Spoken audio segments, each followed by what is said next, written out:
다시 한번 아멘. 우리 옆 사람과 이렇게 인사하겠습니다. 당신은 흥황하게 하는 사람입니다.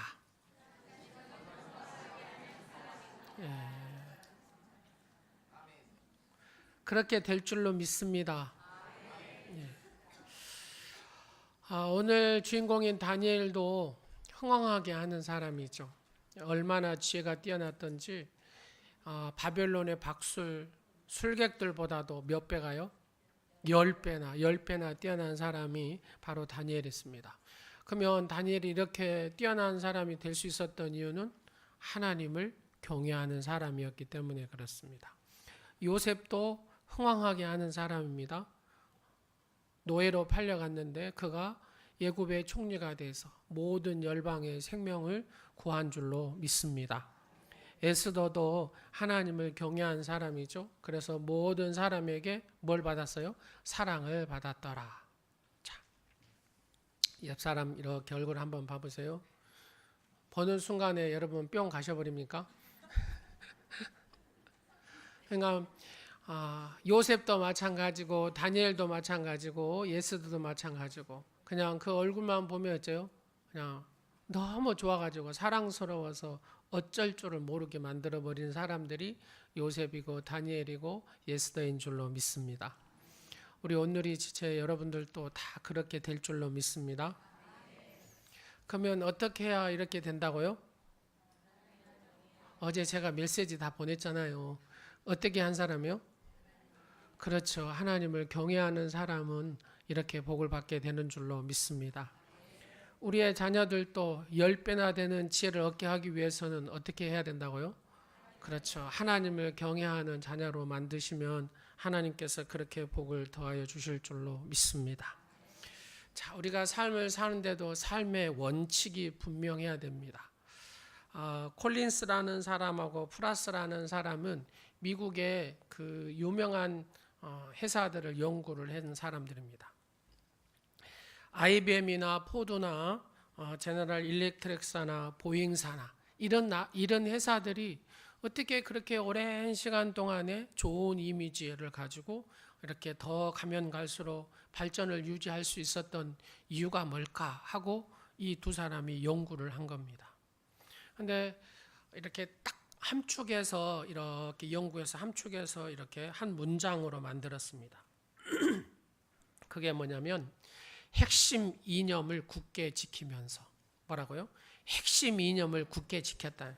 원칙이 있었다. 원칙. 그 다음에 발전을 강화시켰다는 겁니다. 그러니까 어떠한 변화 속에서도 이 회사가 없어지지 않냐고 더 어째요? 더 이렇게 이름을 남기고 좋은 이미지를 남겼다는 겁니다. 여러분 회사도 그렇듯이 우리의 신앙도 마찬가지입니다. 여러분의 신앙도 마찬가지입니다. 어떤 원칙을 가지고 신앙생활하느냐에 따라서 우리의 인생이 달라지고 우리의 가정이 달라지고 우리의 자녀들의 삶이 달라지고 우리의 가문이 달라지게 되는 줄로 믿습니다.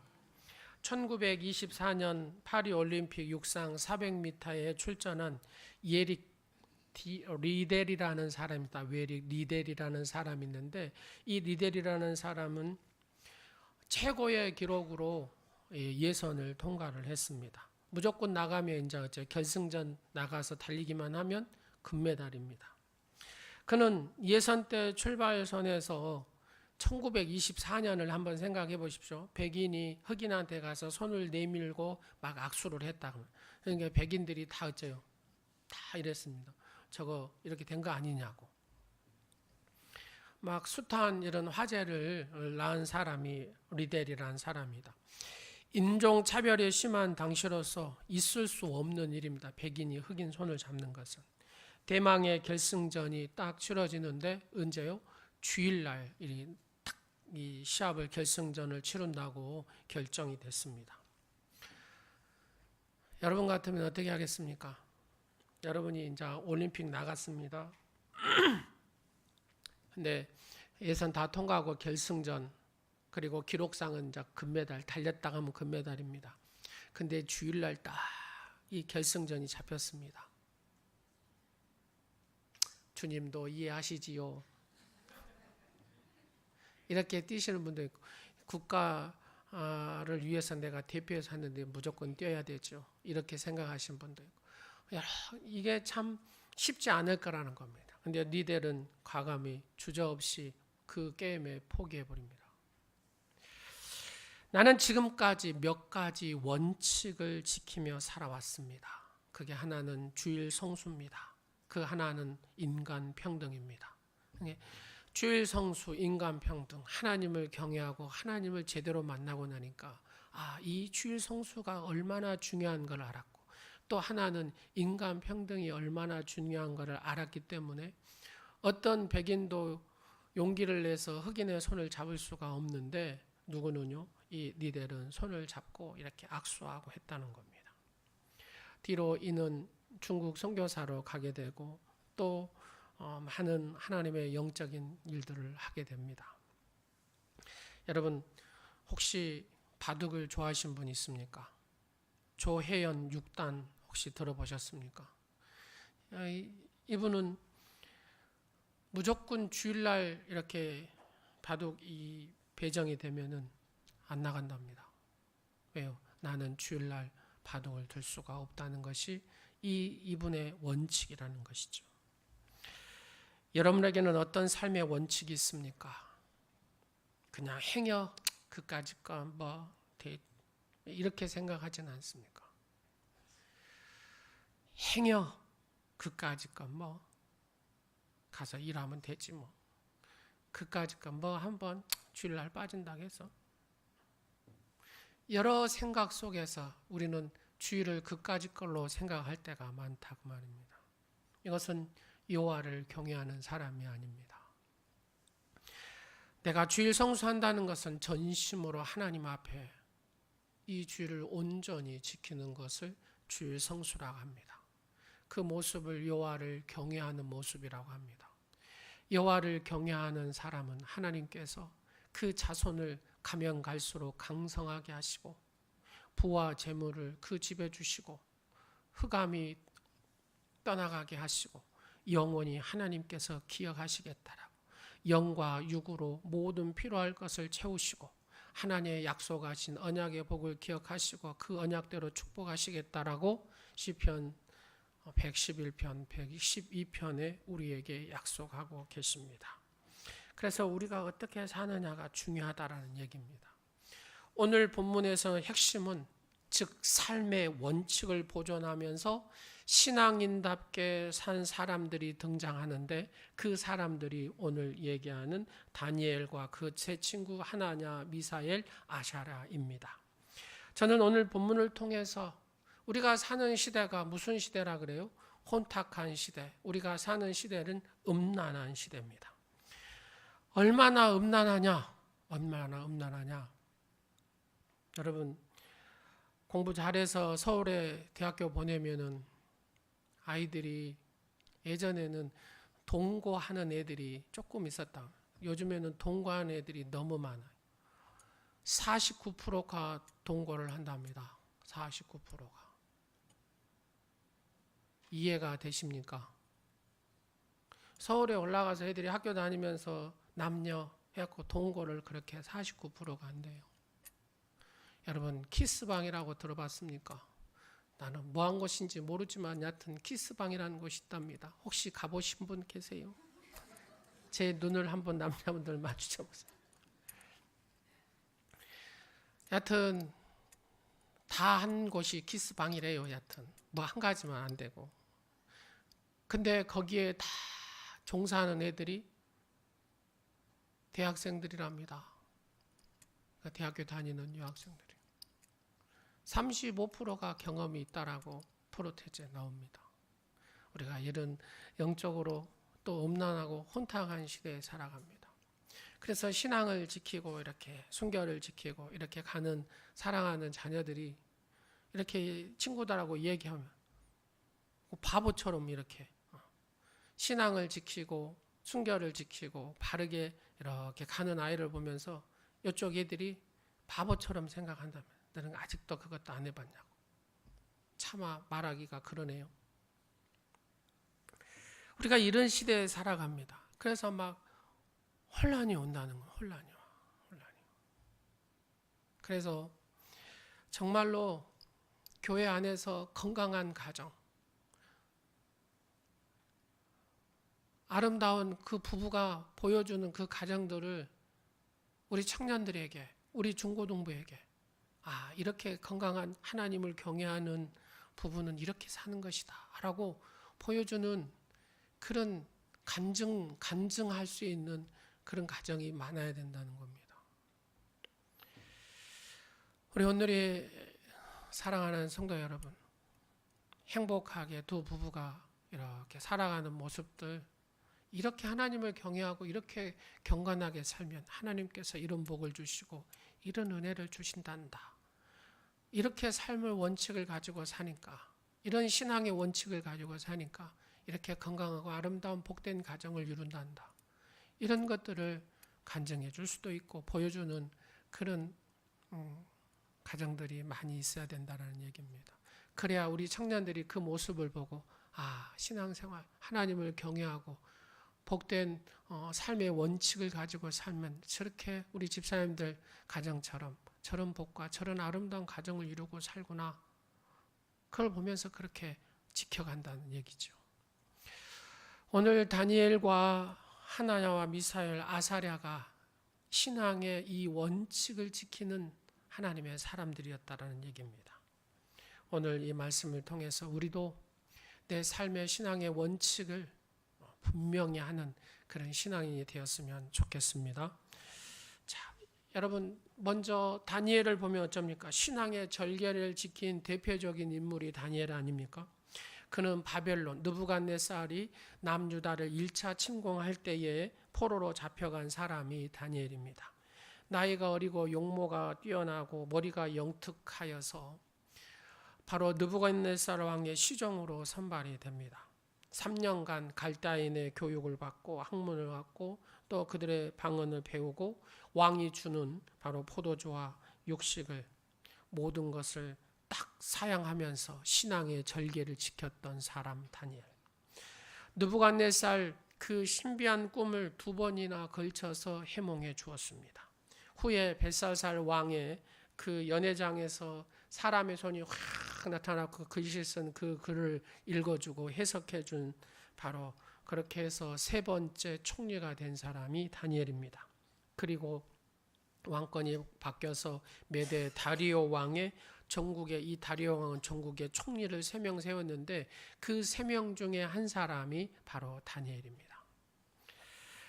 근데 이 다니엘의 명석한 두뇌를 포로로 잡혀온 이 다니엘의 명석한 두뇌를 어느 누구도 따라올 수가 없습니다. 아무리 뛰어난 박사라 할지라도 또 술객이라 할지라도 다니엘의 지혜를 따라갈 수가 없습니다. 이 2명의 총리도 아무리 온 머리를 쓰고 그 방백들이 머리를 짜도 다니엘을 따라갈 수가 없습니다. 왜요? 하나님께서는 특별히 다니엘에게 지혜를 주셨기 때문에. 하나님의 지혜가 있는 다니엘을 인간이 따라갈 수 있겠습니까? 따라갈 수가 없다 그 말입니다.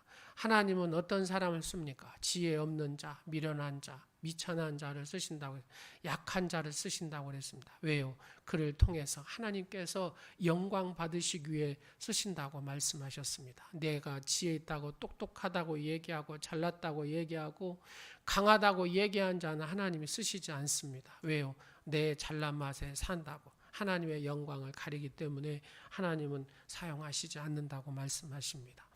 하나님은 어떤 자를 사용하십니까? 겸손한 자를 사용하십니다. 겸손히 하나님 앞에 엎드린 다니엘을 사용하신 줄로 믿습니다.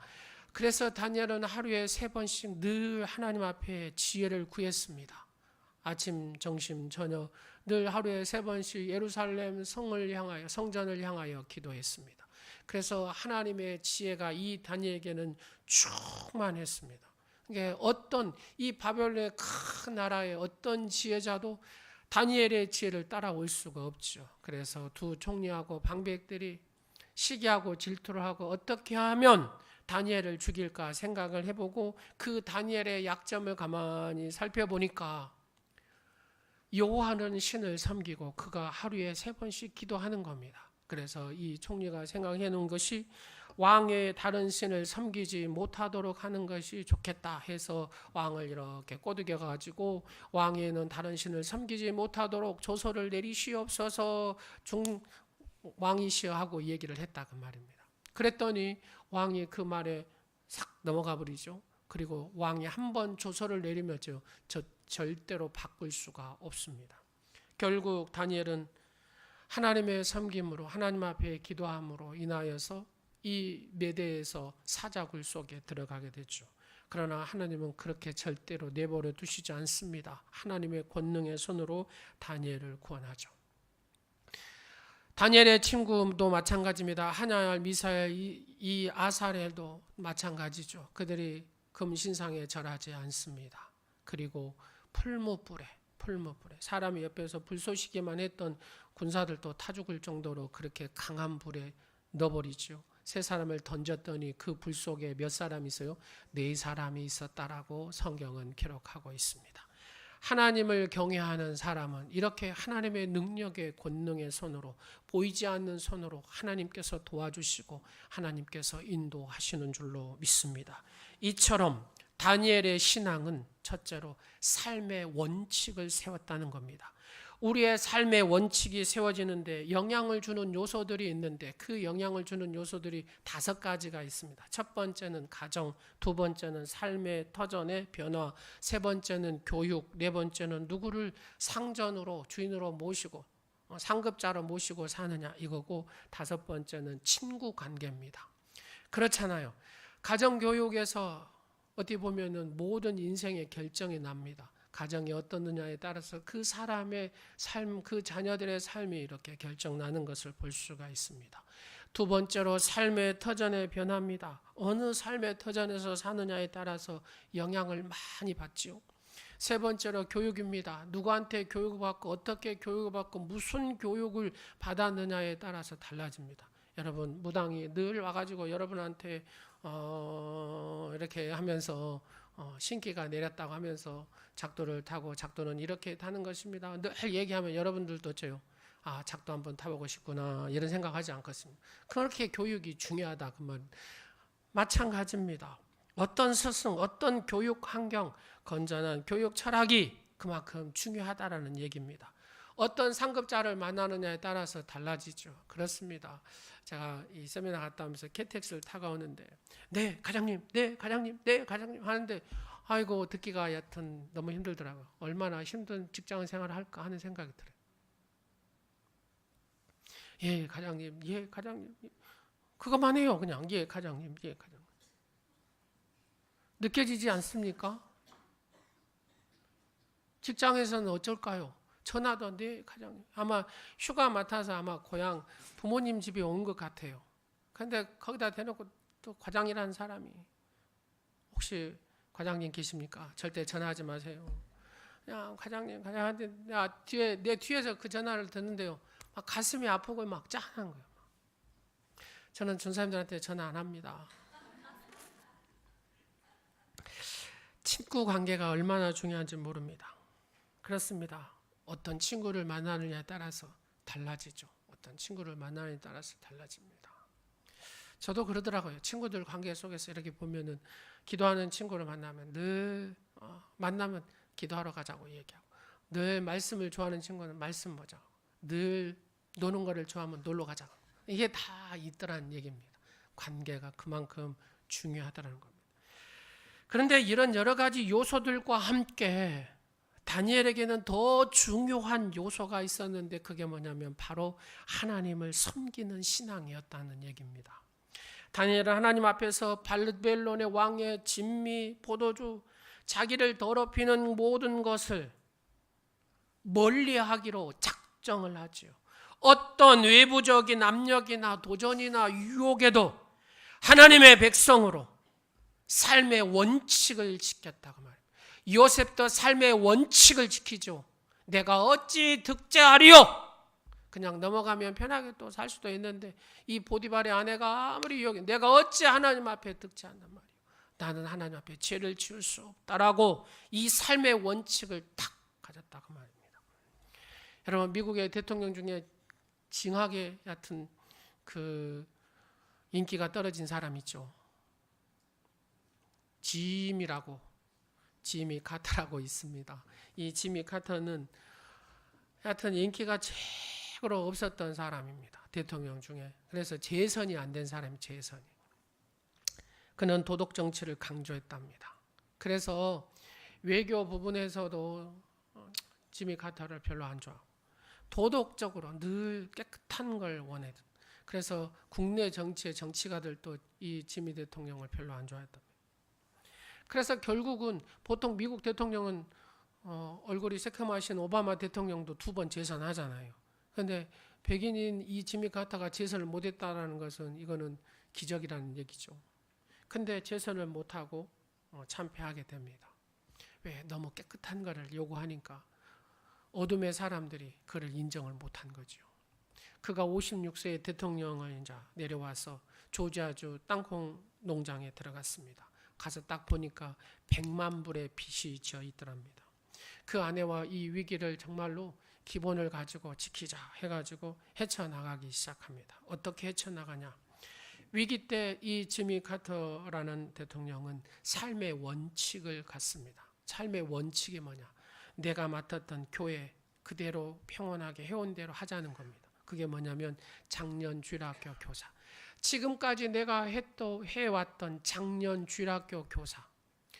쉽게 얘기하면 셀 리더이면서 성경적 지식이 풍부한 사람이죠. 두 번째로 백악관에 있던 땅콩의 농장에 있든지 하나님을 섬기는 원칙, 이 원칙을 가지고 변함없이 쭉 살았다는 것. 그리고 또 하나는 이웃을 사랑하는 원칙. 그래서 집 없는 빈민들에게 집을 지어주는 헤비타트 운동을 쭉 하면서 전 세계적으로 쓰임을 받죠. 그리고 이 지미 카터는 평화 운동을 하고 피스메이커 역할을 해서 전쟁이 일어나고 분쟁이 일어난 곳에 거기 가서 평화의 사자로서 쓰임을 받습니다. 그리고 지금 93세인데 이 지미 카터는 대통령 그만두고 인기가 하늘을 치솟을 정도로 인기를 얻었던 인물이 바로 지미 카터입니다. 왜 그렇습니까? 그는 하나님 앞에서 삶의 원칙을 가지고 했더니 어둠의 속에서는 그를 받아들이지 못했고, 그러나 대통령 그만두고 계속해서 그 삶의 원칙을 가지고 살았더니 인기가 최고로 되는 대통령이 되었다라는 얘기입니다. 사랑하는 성도 여러분, 세속의 탕육 가운데서도 여러분을 견고하게 세워줄 삶의 원칙이 무엇입니까? 여러분을 지켜줄 삶의 원칙이 있으십니까? 다니엘은 이스라엘에 있어서 포로된 바벨론에 있어서나 하나님의 사람으로서 원칙 있는 삶을 살았다는 것입니다. 이 원칙 있는 삶, 여러분과 저에게도 동일하게 있기를 간절히 축원합니다. 그렇습니다. 이 원칙을 가지고 살아야 된다는 겁니다. 신앙인은 반드시 이 원칙이 있어야 무너지지 않습니다. 원칙이 없는 자는 무너집니다.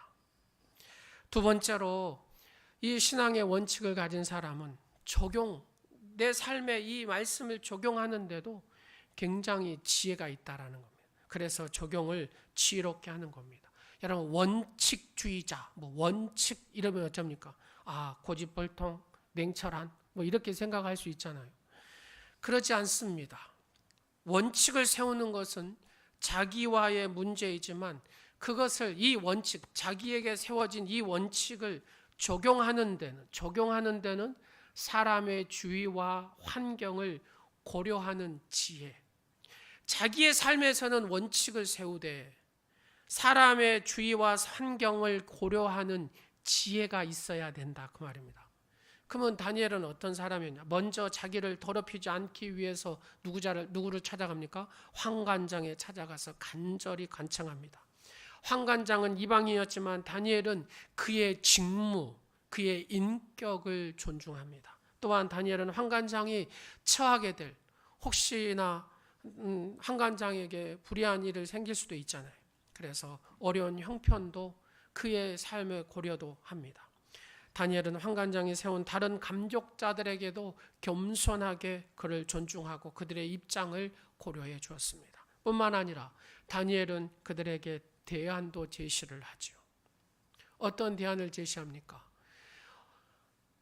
내가 왕의 포도주와 고기를 안 먹어도 이 채식만 먹어도 물만 마셔도 건강할 수 있다라는 거. 10일만 테스트 해보십시오. 한번 비교해 보십시오. 그 10일 테스트 해보시고 혹시나 저희들이 봤을 때 이렇게 초췌하면 고기 먹는 사람, 바벨론 느부갓네살 좀 포도주 먹는 사람보다 우리가 더 초췌하면 우리가 포기하겠습니다. 그런 얘기거든요. 10일 동안 테스트 해보라는 겁니다. 그렇습니다. 10일 동안 테스트 해보니까 어째요? 더 건강하더라는 겁니다. 근데 테스트를 해서 초췌한 다니엘의 얼굴이 있으면 어쩝니까? 이 환관장과 그의 감독들은 어째요? 다 목이 잘리죠. 거기까지 상대방의 의사소통에 있어서도 가장 중요한 것, 이렇게 상대방을 배려하고 감동을 줬다는 얘기입니다. 우리가 말할 때 논리라는 것을 중요하게 생각합니다. 논리적이고 체계적이고 그렇죠. 말 잘하고 논리적으로 하면 얼마나 좋습니까? 그러나 논리적인 것보다도 체계적인 것보다도 더 중요한 것이 상대방에게 감동을 주는 것입니다. 사랑하는 여러분, 어느 산골에 위치한 초등학교 분교, 무척이나 마른 선생님 한 분이 정근에 오셨습니다. 학교 인근에서 자취하게 된 이 선생님은 마을 내에 유일한 작은 가게, 할머니가 운영한 가게에 가가지고 뭘요? 달걀을 사갖고 가서 자취를 하니까 밥을 먹습니다. 여러분, 저는 김치에다 달걀 후라이해서 먹으면 최고 맛있대요. 아마 이 선생님도 그런 것 같아요. 자취하면서 달걀 사갖고 가가지고 김치에다가 밥 먹었습니다. 근데 이 할머니한테 달걀을 150원씩 산 거예요. 150원씩. 근데 이 할머니가 이 달걀을 땅에서 이렇게 놓아 먹이면서 달걀 유정란 있잖아요. 그 유정란을 받아가지고 이 달걀을 파는 겁니다. 이게 얼마나 좋겠어요. 그래서 이 선생님은 늘 매일 학교 끝나고 이 가게 가서 달걀 사고 가가지고 후라이해서 밥 먹고 뭐 이런 거죠. 150원을 딱 이렇게 주고 이렇게 했는데 보니까 할머니가 보니까 좀 짠하기도 하고 그래서 할머니한테 50원을 더 드렸대요. 200원씩 해갖고 이제 달걀을 산 거죠. 근데 할머니는 국가게 선생님이 이 산골까지 오셔가지고 아이들을 가르치는데 어쩌냐고 하면서 50원을 다시 내줘가지고 150원밖에 못 받았다. 그래서 150원만 주고 달걀을 이렇게 사왔는데 또 하루는 또 달걀 사러 가는데 이 할머니하고 어떤 아저씨하고 막 이렇게 이 얘기를 막 하더라고요. 가만히 들어보니까 이 달걀 장수 아저씨가 이 할머니한테 이 달걀을 받아다가 파는 겁니다. 그러니까 여러분 도시에 유정란이라고 하면 사회 안 사요? 예, 좋아가지고 가져가기만 하면 그냥 도친 듯이 그냥 날개 도친 듯이 다 팔리니까 할머니 있는 달걀 유정란 다 주세요. 내가 250원씩 드리겠습니다. 근데 할머니가 자 쭉 그런데 다 주지는 못하고 몇 개는 놔둬야 된다고 딱 그래요. 예. 왜요? 예, 선생님 주려고 선생님. 이 선생님이 이거를 들은 거예요. 내가 이 할머니 불쌍해서 내가 50원 더 주려고 이렇게 했는데 그게 아니었구나. 이 할머니가 나를 더 생각하고 있었구나. 그래서 감동을 받았겠어요? 안 받았겠어요? 예, 감동을 받으면 뭐 합니까? 예, 집에 가가지고 이 학교 갈 때마다 이 할머니 맛있는 걸 꼭 사갖고 갖다 드렸답니다. 감동을 받으면 되더라는 겁니다. 여러분, 그렇습니다. 어떤 논리보다도 더 중요한 게 감동이더라는 겁니다. 감동. 부부 안에서도 감동이고 자녀들과 관계 속에서도 감동이고 감동만 되면 되는 거예요. 여러분, 저를 한번 보실래요? 마음이 상하면 천국 가고 싶습니까? 안 가고 싶습니까? 예, 성질이 나보면 천국이고 뭐가 안 갑니다. 안 가. 예, 안 가요. 나 천국 안 간다고 그래요. 감정이 그렇게 중요하다는 얘기입니다. 여러분, 근데 이 감동을 받으면 뭐 해요? 별것도 다 해주고 싶어 한다 그 말입니다. 한번 다 같이 옆 사람 이렇게 하겠습니다. 어쩌면 이렇게 흥황하게 하는 사람입니까? 이렇게. 예, 이 말 한마디가 별거 아닌 것 같지만 그 언어의 축복의 역사가 있는 줄로 믿습니다. 이런 축복을 지금 씨앗을 심고 있는 줄로 믿습니다. 세 번째로 이 다니엘은 어떤 사람이요? 영적으로 늘 연합한 사람이었다 그 말입니다. 다니엘은 그 세 친구들과 함께 연합했습니다. 하나님께서 주신 선물이 바로 이 세 친구들이었습니다. 그들은 위기 때도 서로 격려하고 팀워크를 이뤘고 영적인 시너지 효과를 막 드러낸 사람들이 다니엘과 이 세 친구들입니다. 하나님께서 이 우정과 영적인 연합을 아름답게 보셨습니다. 그리고 그들은 왕의 측근이 되게 하시죠.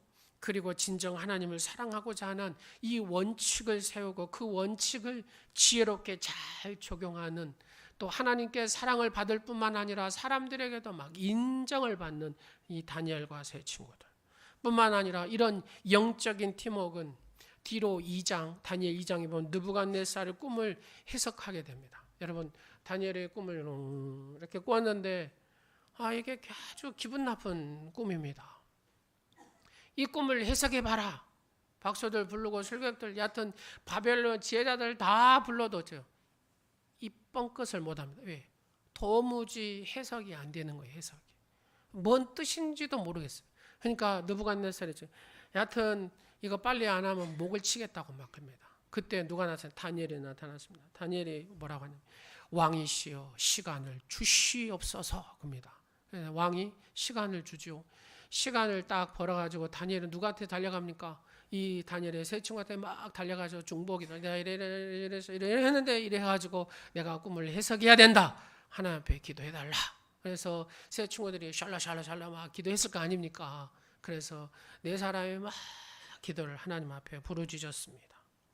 그랬더니 하나님께서 다니엘에게 지혜를 주셔서 이 왕의 첫 번, 두 번 꿈을 다 해석하게 하죠. 그리고 이 기도의 동역자들은 후에 왕의 금신상에 전하는 문제 안에서도 신앙의 원칙을 지키고 하나님의 능력의 손에 보함을 받는 이 세 사람의 모습도 볼 수가 있습니다. 저를 한번 보실래요? 여러분 어려울 때 찾아가서 집사님, 장로님, 권사님, 나를 위해서 중보기도 부탁합니다. 이럴 만한 분 있습니까? 여러분 주위에. 이런 친구 있습니까? 마음을 열어놓고 기도를 부탁할 사람이 있다면 여러분은 성공한 사람입니다. 그러나 내가 나와 함께 팀워크를 이루고 연합하고 이런 관계가 없다면 우리는 불행한 사람입니다. 어느 날 무디 목사님이 벽난로 앞에 앉아 있는데 한 청년이 찾아와서 질문을 하더랍니다. 목사님, 꼭 교회에 나가야만 신앙생활을 하는 겁니까? 개인적으로 성경 공부도 하고 기도하면 되지 않습니까? 무디 목사님이 아무 말도 안 하면서 그 벽난로에 있는 그 장작을 하나씩 이렇게 다 흐트러 놓더랍니다. 그러니까 이 불이 어떻게 되겠습니까? 꺼져버리죠. 그러면서 그 따뜻한 온방이 냉기가 쫙 흐르더랍니다.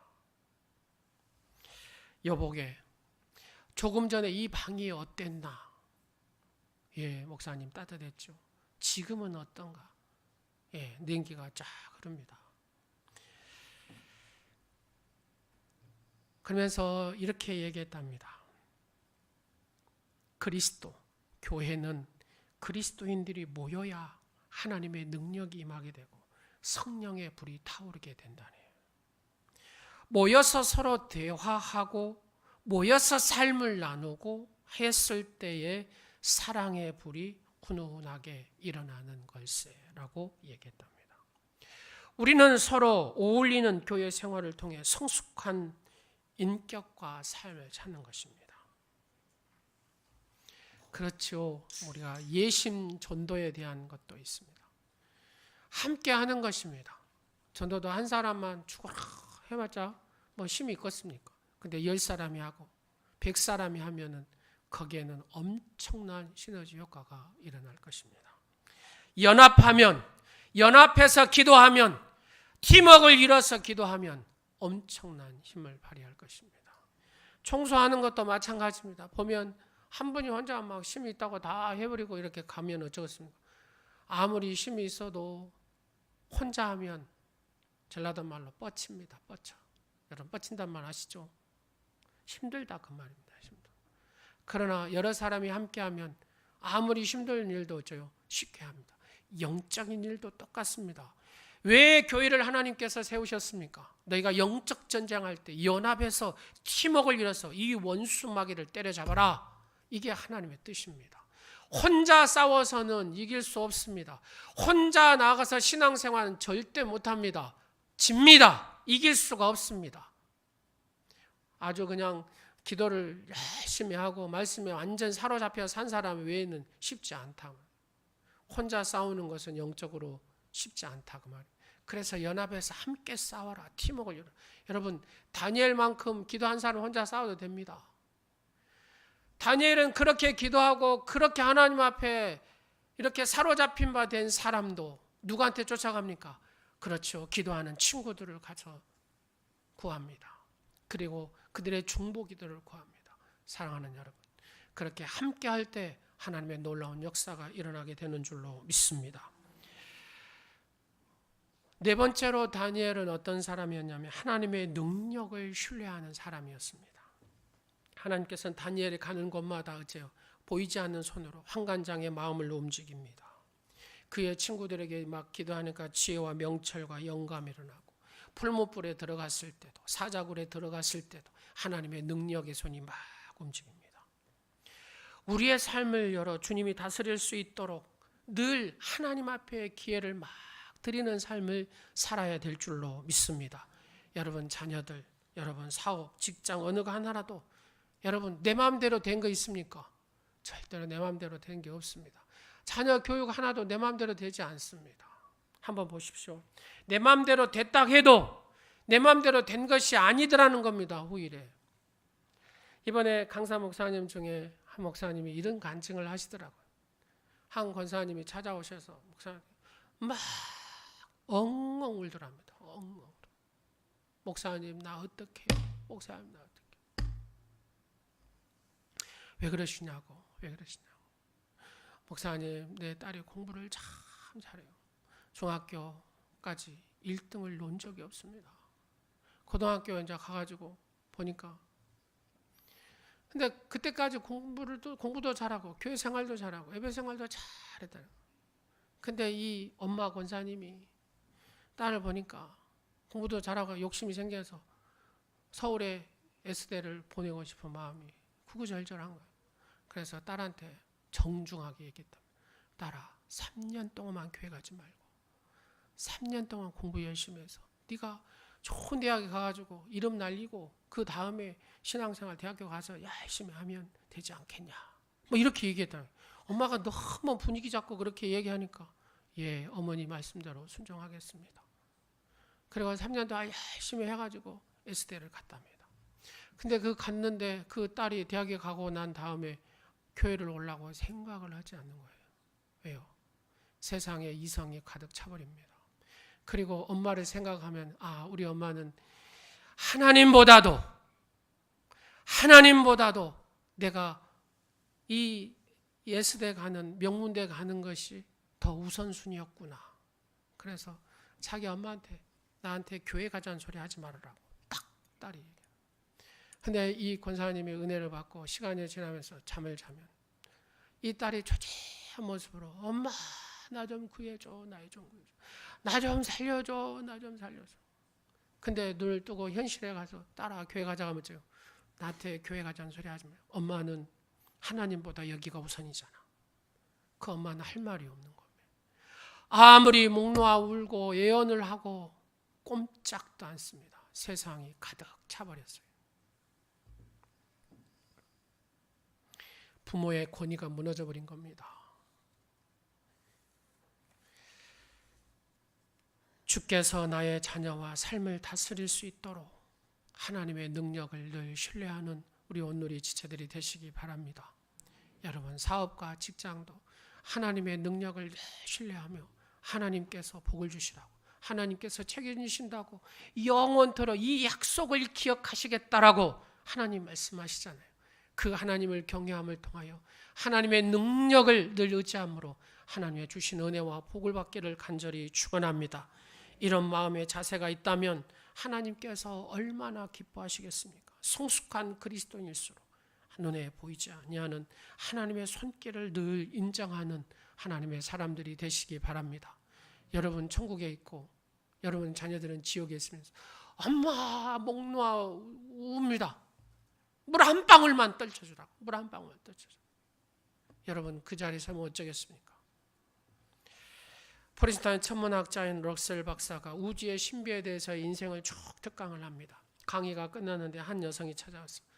만일 우리가 이렇게 작은 지구에서 이렇게 조그만한 지구에서 사는데 그 지구에 사는 우주에 이 엄청난 우주에 조그만 지구에 사는 우리 인간 하나하나 하나님께서 얼마나 관심을 가지시겠습니까? 하고 이렇게 묻습니다. 그래서 러셀 박사가 창나무 먼 푸른 하늘을 쳐다보면서 이렇게 얘기합니다. 그것은 말이죠.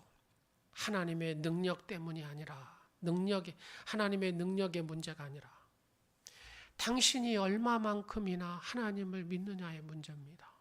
그렇습니다. 우리가 똑같이 이 자리에 지금 예배를 드립니다. 하나님의 말씀을 듣습니다. 찬양하고 예배합니다. 그러나 믿음의 눈으로 하나님을 보고 하나님의 능력을 인정하고 하나님의 역사하심을 느끼고 사는 사람이 있고 하나님의 능력이 무엇이던가 아무런 느낌이 없이 예배하는 성도도 분명히 여기에는 있습니다. 내가 얼마만큼이나 하나님을 믿느냐에 따라서 하나님이 얼마만큼이나 그 능력이 내게 적용이 되느냐 안 되느냐의 삶을 살아갈 수 있다는 겁니다. 그 목사님이 그러더라고요. 자기는 중학교 때 4번째 되는 중학교 들어가고 고등학교도 3번째 되는 고등학교를 들어가고 대학교도 들어가는 말도 꼴등으로 들어가고 근데 하나님께서 이런 약하고 비천하고 지혜 없는 자를 하나님 쓰시는데 탄광촌에 가서 열심히 목회를 했답니다. 하나님께서 복을 주시는데요. 어떤 선배 목사님 통해서 개척을 하게 했는데 일산에 개척을 했는데 지금 10,000명이 모인답니다. 그래서 성도들 오지 마라 근데요. 막 오지 마. 옆에 작은 교회 가라고 막. 그래도 막 전도를 안 해도 막 그렇게 많이. 그래서 목사님 안 되겠다 싶어서 동서남북으로 교회를 다 잘라가지고 지금 분할하고 있답니다. 하나님의 능력을 의지하니까 하나님이 하시더라는 겁니다. 사랑하는 여러분, 하나님의 능력을 보이지 않는 하나님의 손을 바라보시기를 간절히 원합니다. 여러분 배 용골이라는 걸 아시죠? 밑바닥에 이렇게 배의 중심을 잡아주는 거. 보이지 않는 수면 밑에 배의 무게 중심을 잡아줍니다. 마찬가지로 보이지 않는 삶의 원칙이 분명할 때 우리의 인생은 흔들리지 않는 인생이 됩니다. 우리의 믿음의 선조들에게 이러한 삶의 공통점, 믿음의 선배들에게는 이 원칙이 있었다는 겁니다. 그게 뭐냐면 하나님 중심, 복음 중심, 교회 중심, 가정 중심, 그리고 영원한 본향인 하나님 나라의 중심을 가지고 살았습니다. 사랑하는 여러분, 오늘 우리 또한 이 삶의 분명한 중심을 가진 바로 이 다니엘과 같은 믿음의 주인공들이 되시기를 간절히 축원합니다. 기도하겠습니다. 존귀하신 만왕의 왕 되신 아버지 하나님을 찬양하고 경배합니다. 저희들이 무엇이 간데 하나님의 자녀를 삼으시고 살게 하시는 주님. 아버지 하나님, 내 삶의 원칙, 신앙의 원칙을 가지고 살아가는 복된 성도들이 되게 하여 주옵소서. 감동을 주는 지혜로운 자가 되게 하여 주옵소서. 나 혼자가 아닌 연합하여 함께 할 수 있는 그런 성도들의 지혜가 있게 하여 주옵소서. 보이지 않는 하나님의 능력의 손을 끝까지 신뢰하고 내 자녀들, 내 가정, 내 사업, 내 모든 직장들을 형통케 하시는 하나님의 능력을 바라보게 하옵소서. 믿음의 원칙을 가지고 하나님 중심, 복음 중심, 교회 중심, 가정 중심, 하나님 나라의 중심을 가지고 그렇게 살아가는 다니엘과 같이 쓰임받는 복된 오늘의 지체들이 되게 하옵소서. 예수님의 이름으로 기도드립니다. 아멘. 찬송가